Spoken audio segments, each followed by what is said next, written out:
एकांत।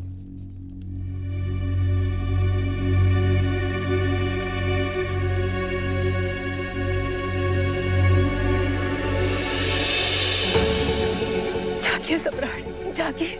अशोक को मृत्यु दंड दिया जा रहा है।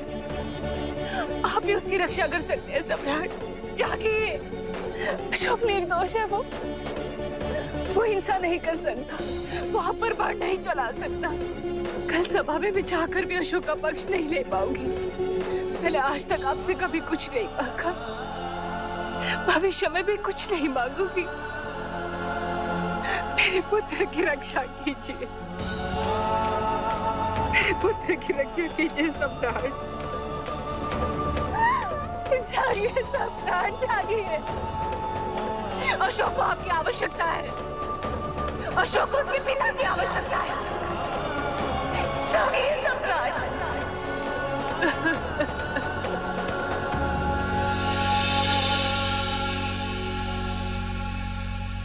आरोपी को सभा में लाया जाए।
कार्यवाही प्रारंभ की जाए। किंतु ये तो एक बालक है। बच्चा नहीं, बगावत का नया चेहरा है, जिसे दुश्मनों ने सम्राट पे हमला करने के लिए इस्तेमाल किया। और ये बच्चा, ये भी खुद कुछ कम नहीं, अपने आप को सम्राट वनराज कहता है। सम्राट को खुलेआम सारे बाजार बदनाम करता है, कहता है एक दिन खुद सम्राट बनेगा। क्या ये सत्य है? हाँ, इसने घुसपैठ की, आग लगाई, मगध की अस्करी को परेशान किया।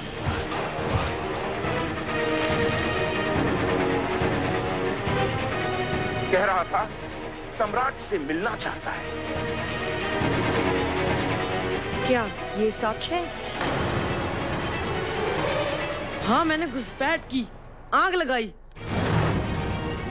सैनिक मेरे पीछे पड़े हुए थे, उनसे बचने के लिए मैं जाकर वृक्ष पर छुप गया और रात भर वहीं था। मतलब तुम सारे आरोप स्वीकार करते हो कि सम्राट पर बाण तुमने चलाया?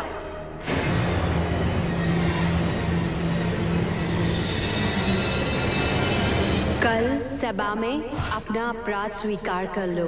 मृत्युदंड से मैं तुम्हें बचा लूंगी। पूरी रात है, सोच लो।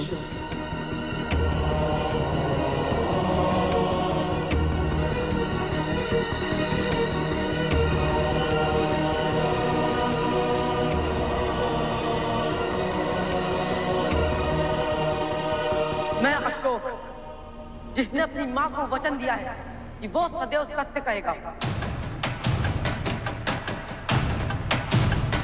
आज इस सभा को साक्षी मानकर कहता हूं कि मैंने सम्राट पर आक्रमण नहीं किया।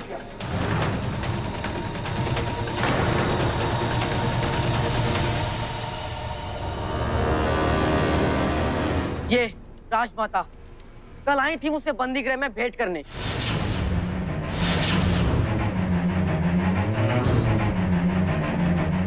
और इन्होंने मुझे प्रस्ताव दिया कि अगर मैं असत्य कहकर अपना आरोप स्वीकार कर लेता हूं तो ये मुझे मृत्यु दंड से बचा लेंगी।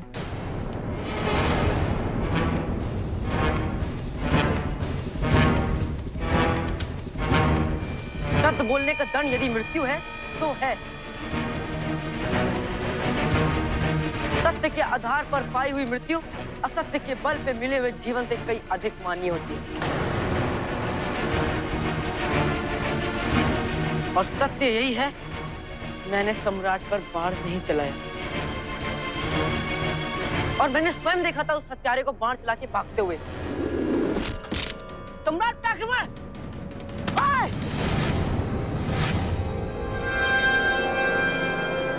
और ये सत्य मैं कल रात राजमाता को बता चुका हूं।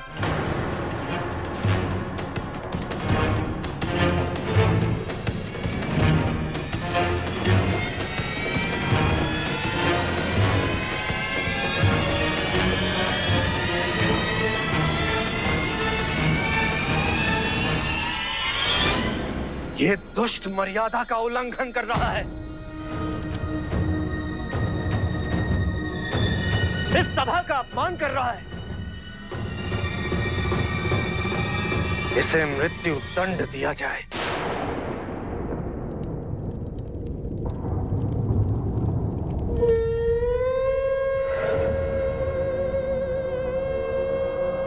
मीर खुरासन, हमारा हुक्म है, इस लड़के का सर कलम कर दिया जाए।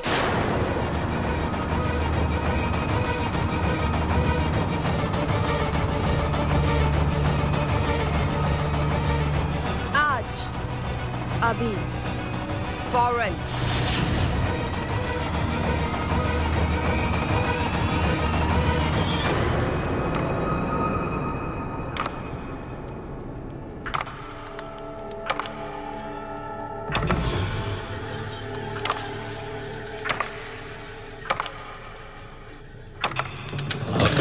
मंडलाकारं व्याप्तं येन चराचरं तत्पदं दर्शितं येन तस्मै श्री गुरवे नमः।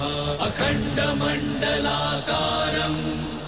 व्याप्तं येन चराचरं तत्पदं दर्शितं येन तस्मै श्री गुरवे नमः। सूर्य नमस्कार समाप्त होने से पहले इसके जीवन का सूर्यास्त करने का जो आदेश दिया था आपने, वो पूर्ण तो करना ही था राजमाता।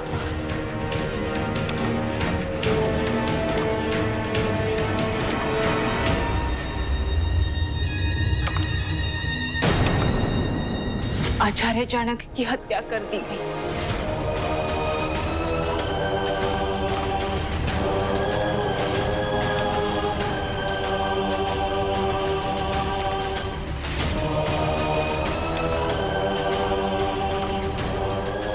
आचार्य चाणक्य की मृत्यु हो गई है, हत्या कर दी गई है उनकी।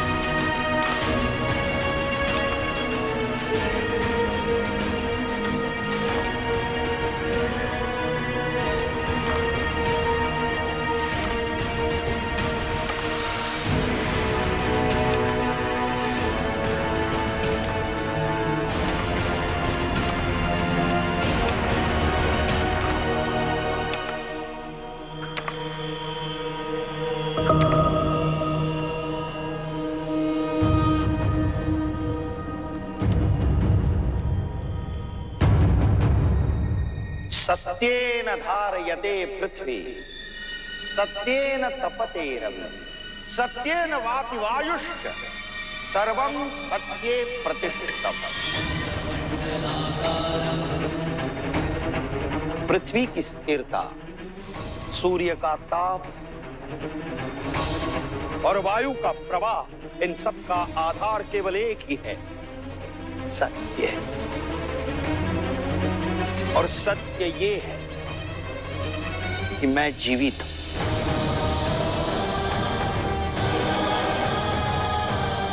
सम्राट पर प्राण घातक आक्रमण हुआ, ये एक अपराध ही है, किंतु आज उससे भी बड़ा अपराध होने जा रहा था, सत्य की हत्या। सम्राट चंद्रगुप्त मौर्य अपने साम्राज्य के दो आधार स्तंभ मानते थे, सत्य और न्याय। आज उन दोनों का स्थान असत्य और अन्याय लेने जा रहे थे। यदि ऐसा होता तो न केवल यह मगध का अपमान होता, किंतु ये सम्राट चंद्रगुप्त मौर्य का भी अपमान होता। इसीलिए ईश्वर ने मुझे जीवन दान दिया है, मगध की रक्षा हेतु, न्याय की रक्षा हेतु और सत्य की रक्षा हेतु। देवी हेलेना, सम्राट की अनुपस्थिति में अपराधी को दंड देने का अधिकार आपको कब से प्राप्त हुआ?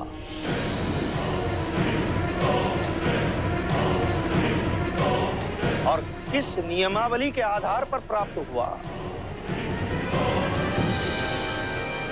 यह अधिकार तो केवल सम्राट का होता है। आप शायद जानते नहीं कि सम्राट बिंदुसार अपनी मृत्यु से लड़ रहे हैं और नियम के अनुसार सम्राट की अनुपस्थिति में राजमाता हेलेना, आप ये भूल रही हैं कि इन नियमों की स्थापना मैंने स्वयं की थी और अभी इतना वृद्ध नहीं हुआ कि अपने ही स्थापित किए गए नियमों को स्मरण में न रखो। देवी, सम्राट की अनुपस्थिति में किसी भी न्यायधर और दंडधर की भूमिका केवल निर्णायक समिति ही निभा सकती है।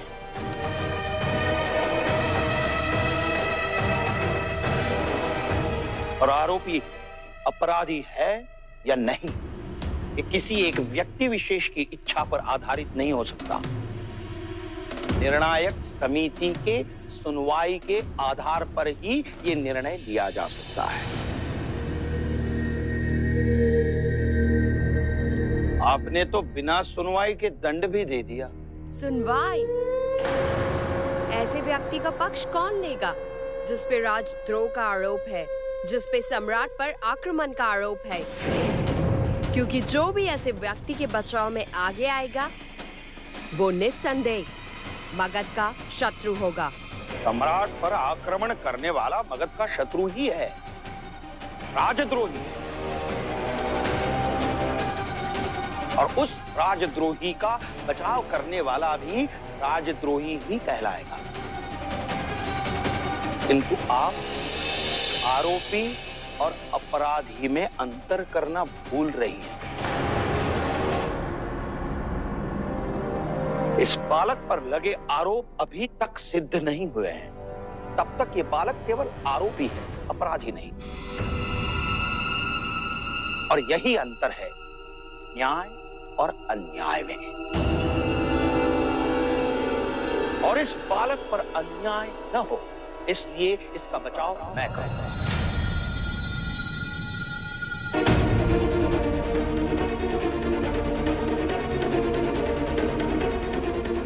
और मैं सिद्ध करके दिखाऊंगा इस बालक की निर्दोषिता।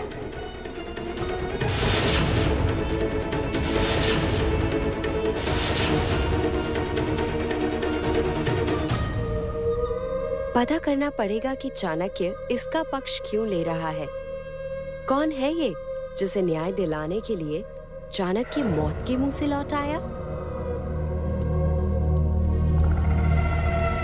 आचार्य चाणक्य, आप उस बालक का पक्ष रखेंगे जिस पे मगध के सम्राट पर आक्रमण का आरोप है? नहीं, मैं सत्य का पक्ष ले रहा हूं। तो आपको लगता है कि बाकी सब असत्य का पक्ष ले रहे हैं? अभी सिद्ध हो जाएगा। नहीं, आचार्य चाणक्य मेरा पक्ष क्या लेंगे? इनके कारण ही मैं परेशान हूँ और इनके आदेश के कारण मैं यहाँ बंदी बना हूँ। शांत।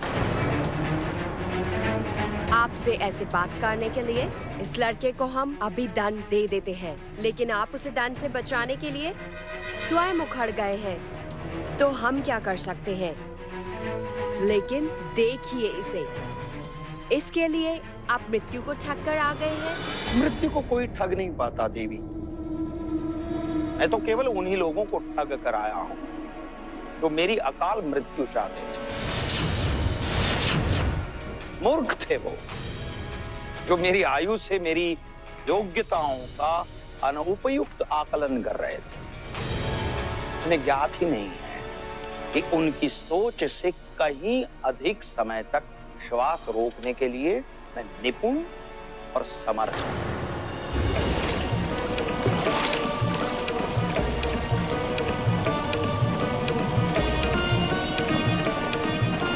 सम्राट और आचार्य चाणक्य दोनों एक साथ मगध से नहीं बल्कि संसार से विदा हो गए। आज कुछ शत्रुओं ने आचार्य चाणक्य पर आक्रमण किया और उनकी हत्या कर दी। ये समाचार पूरे राज्य में प्रसारित हो चुका है। अब हमारी भूमिका आरंभ होती है। आप सभी वर्षों से आचार्य चाणक्य जी के विश्वसनीय गुप्तचर रहे हैं, इसीलिए आज मैं आप सबको एक रहस्य का बोध कराने जा रहा हूं।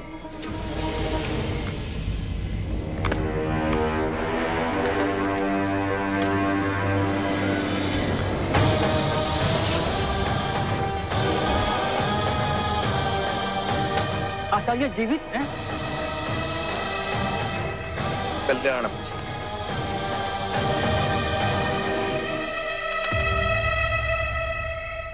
उस आक्रमणकारी के दाहिने पग पर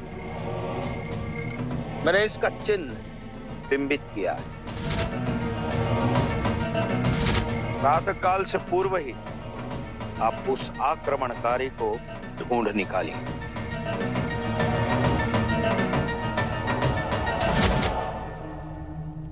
वो मिला?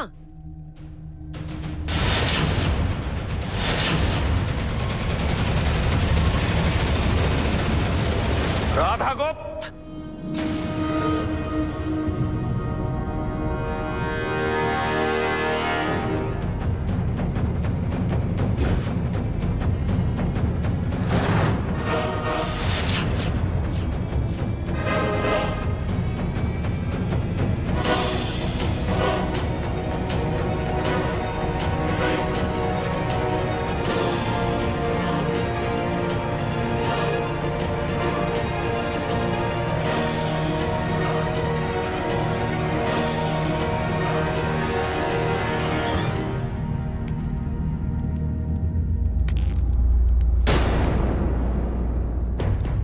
यह है पृथक, मगध का सैनिक और सम्राट के अंग रक्षकों में से एक।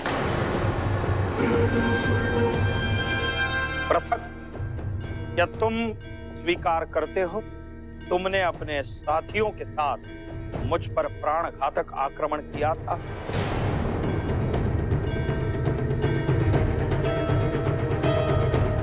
मेरे प्राण लेने का प्रयत्न किया था? जी।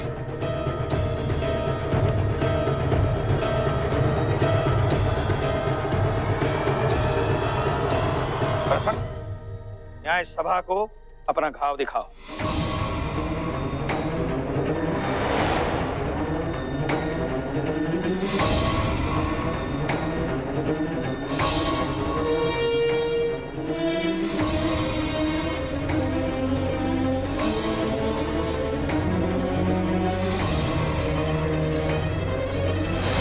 देखिए, देखिए ये घाव इसे तभी प्राप्त हुआ है जब इसने मुझ पर प्राणघातक आक्रमण किया। उसी प्राणघातक आक्रमण का प्रतिकार करने के लिए मैंने इसी आभूषण से पृथक के पग पर प्रहार किया और उसी प्रहार का चिन्ह है ये घाव। बताओ पृथक, अब न्याय सभा को ये बताओ, मुझ पर प्राणघातक आक्रमण करने का आदेश तुम्हें किसने दिया था?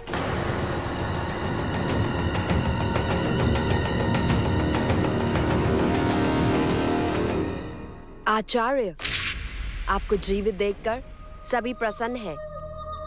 किंतु एक प्रश्न यहाँ सभी के मन में उठ रहा होगा, किंतु जो नीच व्यक्ति आचार्य चाणक्य के प्राण लेने का प्रयास कर सकता है, उसकी किसी भी बात पर विश्वास कैसे किया जाए?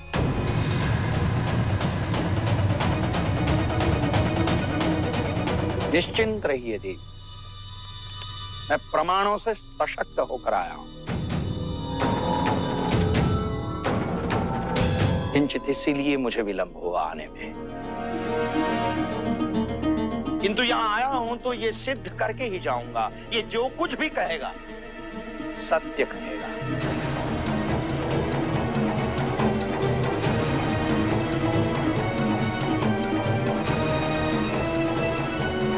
वैद्यराज को प्रणाम। वैद्यराज, आपको तो ये ज्ञात होगा, राजवैद्य की सेवा के अधिकार केवल सम्राट और सम्राट के परिवार तक ही सीमित और आरक्षित हैं।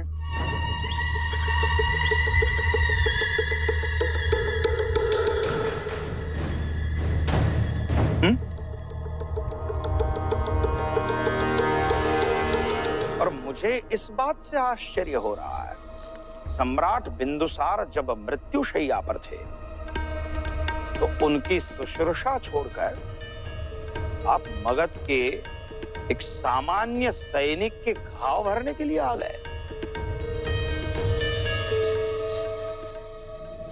पीड़ित का उपचार करना हर वैद्य का धर्म है आचार्य। अद्भुत। आपके इस महान वैद्य धर्म का दर्शन आज तक मगध के किसी भी सैनिक ने क्यों नहीं किया वैद्यराज?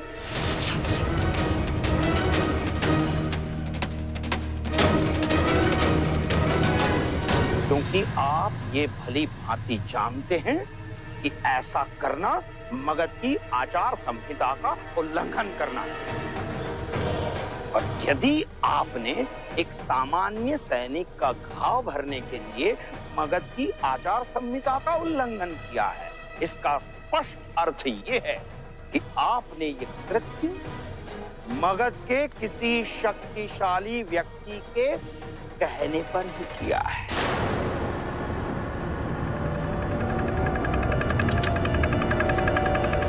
और ये कोई संयोग नहीं हो सकता।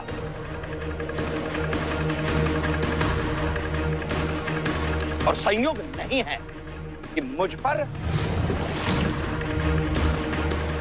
और सम्राट पर एक ही समय पर आक्रमण होता है। यह केवल षड्यंत्र है, एक सुनियोजित चाल है।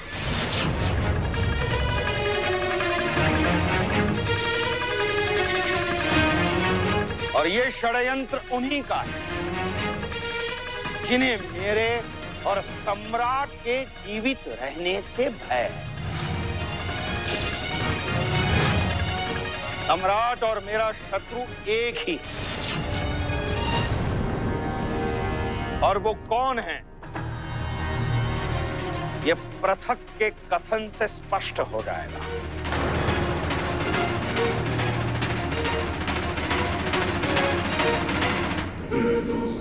पृथक! किसने दिया था तुम्हें आदेश? बोलो पृथक, और सत्य बोलना।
यदि ये सत्य कहता, संभवतः उसे मृत्युदंड नहीं मिलता, किंतु उसने अपने प्राण त्याग कर यह सिद्ध कर दिया कि मृत्यु से भी कहीं अधिक उसे भय था सत्य के उजागर होने का। अब केवल यही बालक है जो असली दोषियों का नाम हमें बता सकता है। देवी, मैंने कहा ना, आरोपी और अपराधी में अंतर होता है। यदि इस बालक पर लगे सारे आरोप सिद्ध नहीं होते, तब तक ये बालक केवल आरोपी है, अपराधी नहीं। एक बालक जिस पे मगध के सम्राट पर आक्रमण करने का आरोप है, उसका पक्ष यदि आप लेना चाहते हैं तो ठीक है। मगध का पक्ष लेने के लिए, इस लड़के का अपराध सिद्ध करने के लिए हम अमात्य खलटक को नियुक्त करते हैं।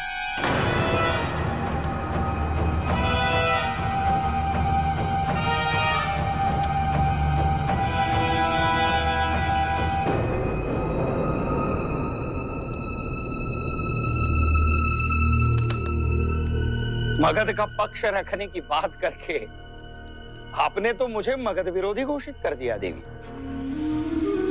किंतु मैं अमात्य खल्लटक और उनकी विद्वत्ता का सम्मान करता हूं। अमात्य खल्लटक से तर्क वितर्क करके इस बालक पर लगे सारे आरोपों का यदि मैं खंडन करता हूं तो किसी को भी इस बालक की निर्दोषता पर संदेह नहीं होगा।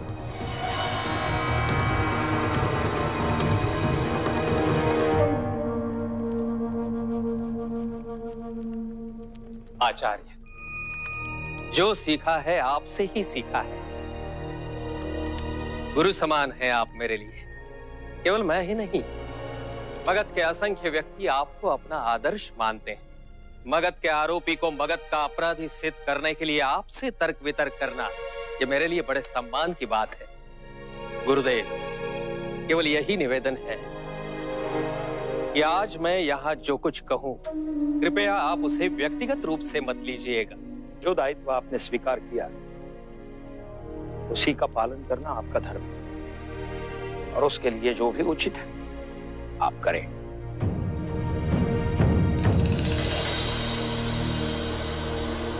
मैं अमात्य खल्लटक कार्यवाही आरंभ करने की अनुमति चाहता हूं।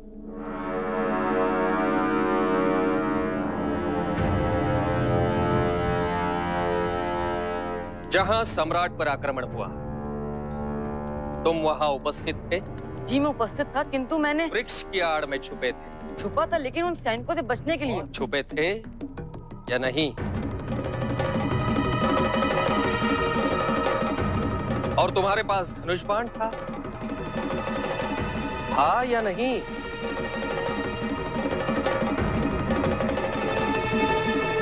और अवसर मिलते ही तुमने उस विषैले बाण से सम्राट पर लक्ष्य साध लिया। नहीं, यह असत्य है।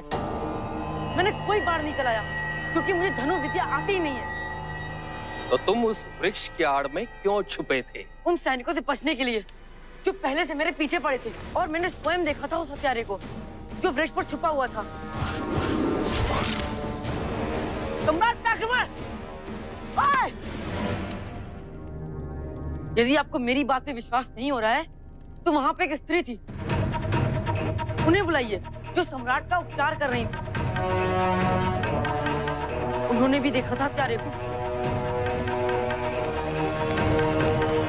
स्त्री? हाँ, वहां पे एक थी ना स्त्री, जो सम्राट पर औषधि लगा रही थी। उन्हें बुलाइए, उन्होंने देखा था हत्यारे को।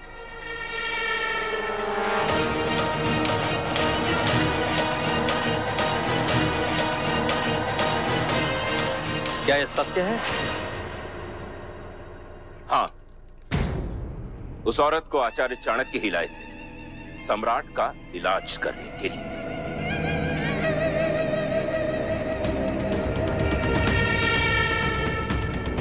मैं उस स्त्री को यहाँ इस सभा में प्रस्तुत करने की अनुमति चाहता हूँ।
लगा दो इसकी कुटिया में।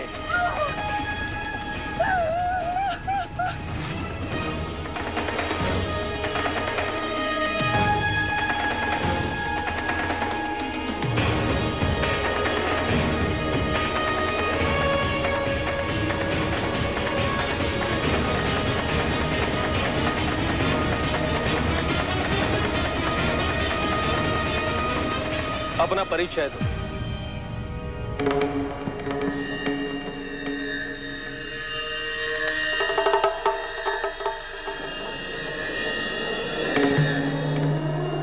सुना नहीं?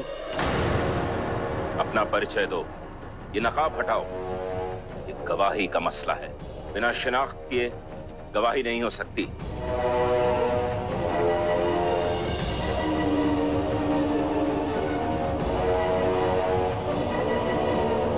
नकाब हटाओ नहीं, वरना हमें सैनिकों को आदेश देना होगा।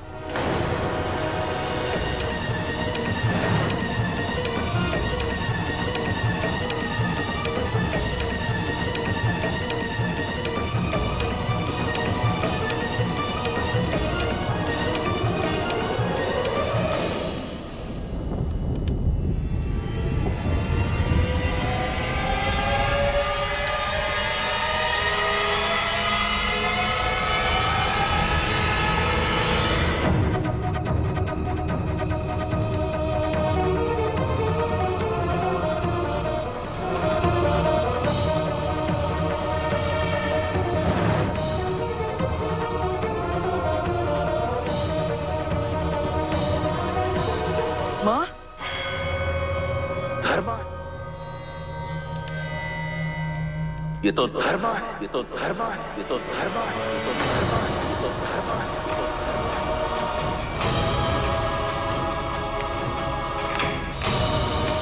धर्मा।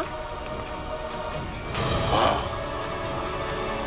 उसने सालों पहले सम्राट से शादी की थी।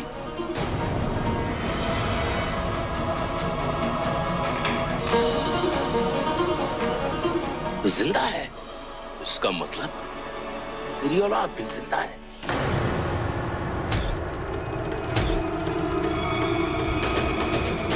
इसका मतलब है तू यहां बदला लेने आई है।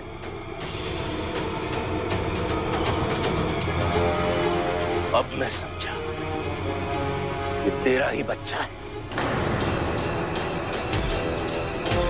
जिसे तू बचाने की कोशिश कर रही है। ये तेरा बच्चा है ना? नहीं, ये मेरा पुत्र नहीं है। मैं इसे जिंदा नहीं छोड़ूंगा। नहीं।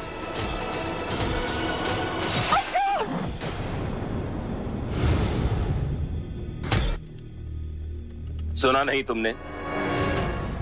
ये नकाब हटाओ।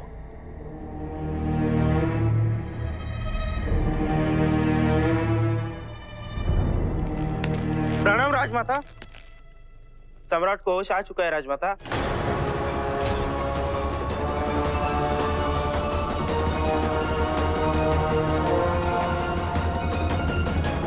सम्राट जीवित हैं। हमारे पुत्र जीवित हैं।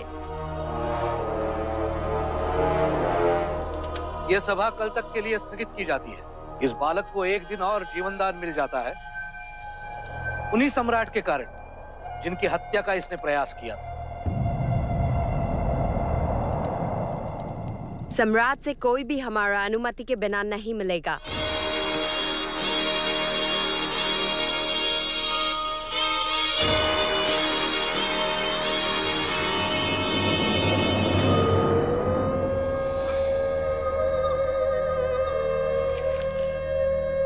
कोई ऐसा भगवान नहीं जिसे अपने पुत्र के जीवन के लिए प्रार्थना ना की हो। मुझे क्षमा करना बिंदुसार, क्योंकि जिस वक्त तुम होश में आ रहे थे उस वक्त मैं तुम्हारे पास नहीं था। हमारे शत्रु इतना गिर सकते, एक बालक का उपयोग किया तुम पर निशाना साधने के लिए। बालक? हाँ, बालक जो खुद को सम्राट वनराज कहता है, नगर में तमाशा करता है, प्रजा को सम्राट के विरुद्ध भड़काता है। इसी कारण राजद्रोह का आरोप लगाकर स्वयं आचार्य चाणक्य ने उसे बंदी बनाया था। आचार्य चाणक्य? हाँ, आचार्य वापस आ गए हैं। हमें तो ऐसा लगा कि आपकी और मगध की चिंता उन्हें वापस लाई है, लेकिन आश्चर्य की बात है वो उस बालक का पक्ष ले रहे हैं जिसने आप पे बाण चलाए। आप दोनों क्या कह रहे हैं मेरे कुछ समझ नहीं आ रहा। मुझे तो केवल इतना स्मरण है कि उज्जैनी में शक्तिराज के साथ युद्ध करते करते मैं आहत हुआ और उसके बाद आपको होश नहीं था और उस हालत में भी आपने शत्रुओं पर आक्रमण किया। वो तो अच्छा हुआ वो बालक पकड़ा गया। बालक निस्संदेह हमारा शत्रु कितना गिर चुका है। तुम्हें चिंता करने की आवश्यकता नहीं है बिंदुसार। उस बालक के आरोप को सिद्ध करने की प्रक्रिया शुरू कर दी गई है और कल उसका निर्णय भी हो जाएगा। कल सभा में मैं पक्ष विपक्ष को सुनना चाहता हूं। उसके पश्चात तय होगा कि उस बालक का भविष्य क्या है और यदि वो दोषी है तो नियमानुसार उसे मृत्यु दंड दिया जाएगा।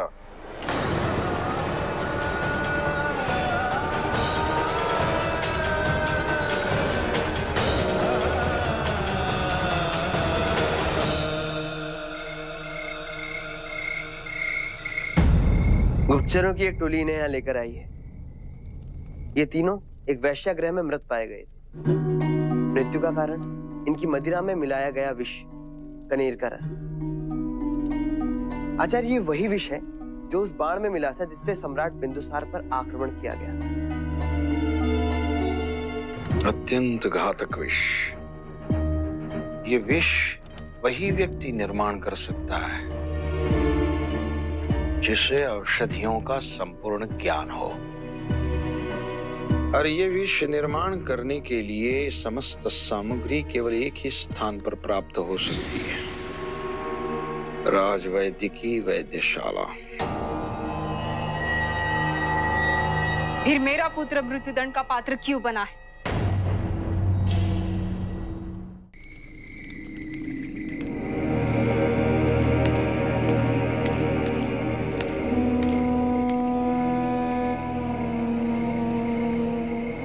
मृत्युदंड के लिए पात्र तो वो तब होगा जब उस पर लगे सारे आरोप सिद्ध हो जाएंगे। कल सभा में सम्राट स्वयं पक्ष विपक्ष का तर्क सुनेंगे। यदि अशोक दोषी पाया गया तो उसे मृत्यु दंड दिया जाएगा। राजमाता, आपके बारे में, मेरे पुत्र के बारे में सम्राट के मन में विष भर रहे हैं। उसकी रक्षा का केवल एक ही मार्ग है, सत्य। अगर सम्राट को अशोक का सत्य बता दिया जाए तो उसे जीवनदान अवश्य प्राप्त होगा यहाँ, किंतु उसके पश्चात क्या? हम यहाँ से कहीं दूर चले जाएंगे। सत्य प्रकट होने के पश्चात आप मगध से या पाटलिपुत्र से कितनी भी दूर जाएं, किंतु सम्राट के शत्रु अशोक का पीछा नहीं छोड़ेंगे। ये युद्ध है देवी, युद्ध। मगध का सिंहासन प्राप्त करने के लिए खेला जा रहा युद्ध। यहाँ जो भी सिंहासन के समीप है वो शत्रु ही है। यहाँ पग पग पर षड्यंत्र है, पग पग पर छल है। और ये भी मत भूलिए देवी, ये मगध साम्राज्य वो ही है जिसे प्राप्त करने के लिए यूनान से सिकंदर यहां तक आया था। ऐसे साम्राज्य पर शासन करने का लोभ अत्यंत स्वार्थी होता है देवी, और ये स्वार्थ संबंध नहीं देखता, वो केवल बाधा देखता है और बाधा का नाश करता है। फिर चाहे रक्त बहे, घर उजड़े या परिवार उजड़े। फिर क्यों लेकर आए थे आप उसे यहाँ? क्योंकि यही उसकी नियति है।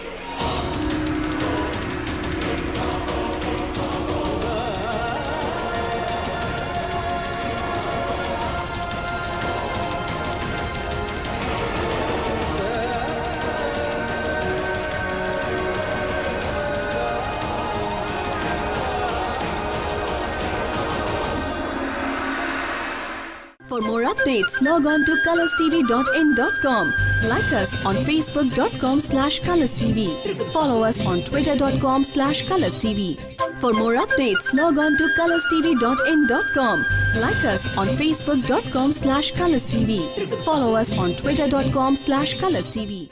For more updates, log on to colorstv.in.com. Like us on facebook.com/colorstv. Follow us on twitter.com/colorstv.